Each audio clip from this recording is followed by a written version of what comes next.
يا من أتيت فجئت.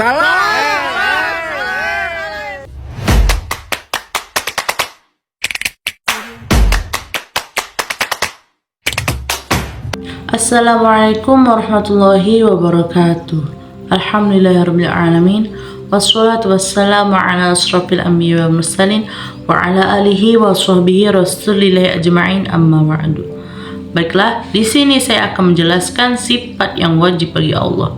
Sifat yang wajib bagi Allah ialah suatu sifat yang hanya dimiliki Allah saja dan tidak dimiliki oleh orang lain.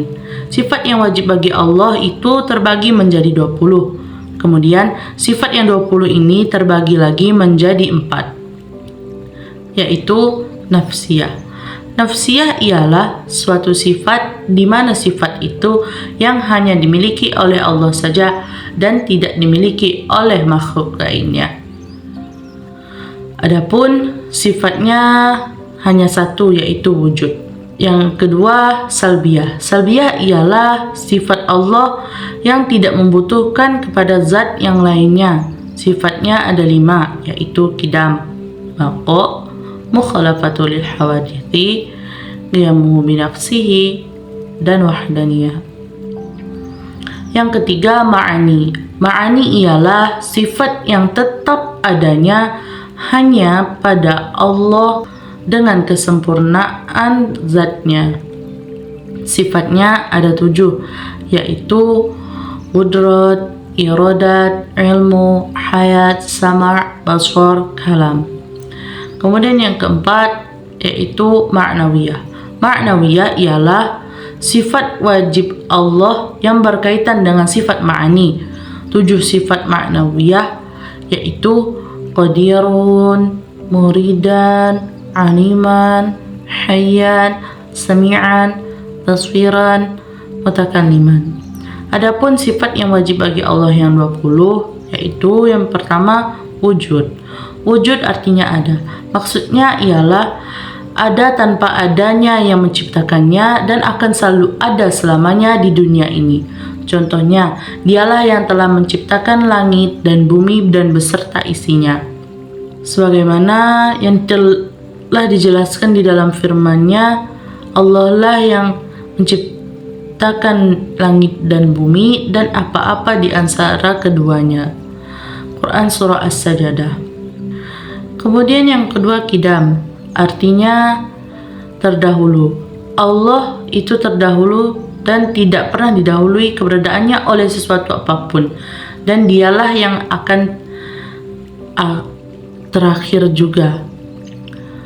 Hal ini tertulis dalam firman Allah yang berbunyi, dialah yang awal dan yang akhir. Quran Surah Al-Hadid. Kemudian yang ketiga, baqa, artinya kekal. Allah merupakan suatu zat yang abadi dan kekal selamanya, karena Allah bersifat baqa.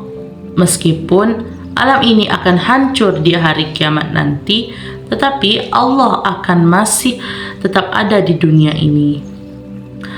Sebagaimana firman Allah yang berbunyi, tiap sesuatu akan binasa kecuali zatnya semata. Quran Surah Qasas. Kemudian yang keempat, ada mukhalafatuhu lil hawadithi, artinya berbeda dengan segala zatnya.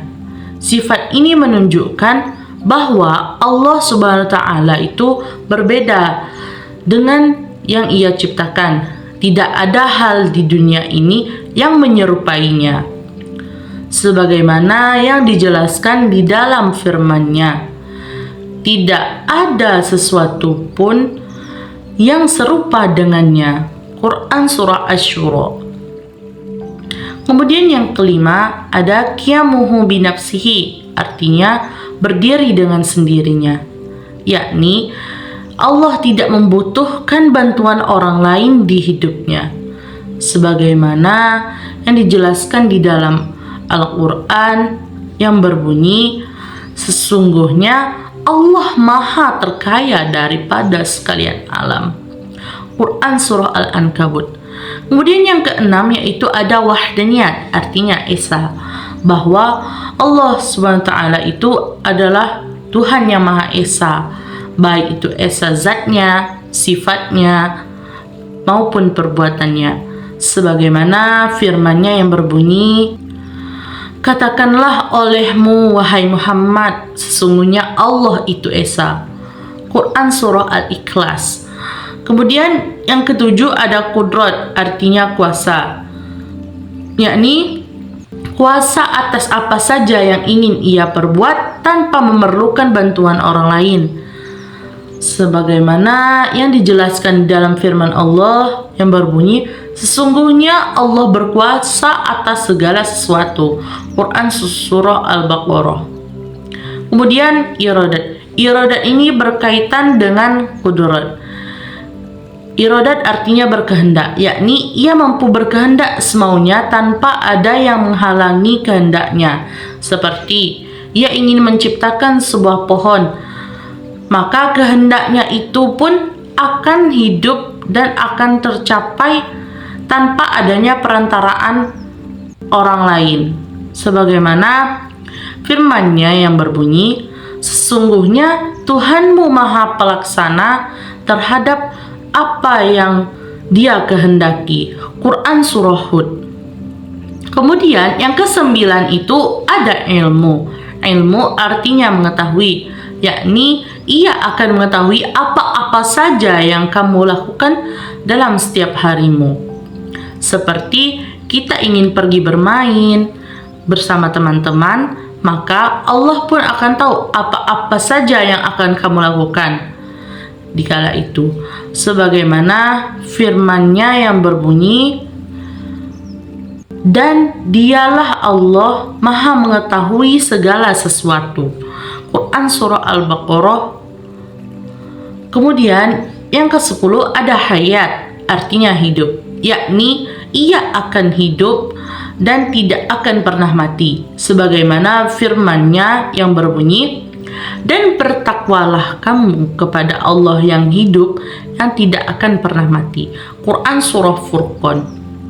Kemudian yang ke-11 sama, artinya mendengar, yakni ia akan mendengar apa-apa saja yang kamu ucapkan. Seperti kamu ingin membicarakan sesuatu, saat kita berbicara itu Allah akan mendengarkan apa-apa saja yang kita ucapkan, setiap perkataan kita. Sebagaimana firman-Nya yang berbunyi, Allah Maha mendengar lagi Maha mengetahui.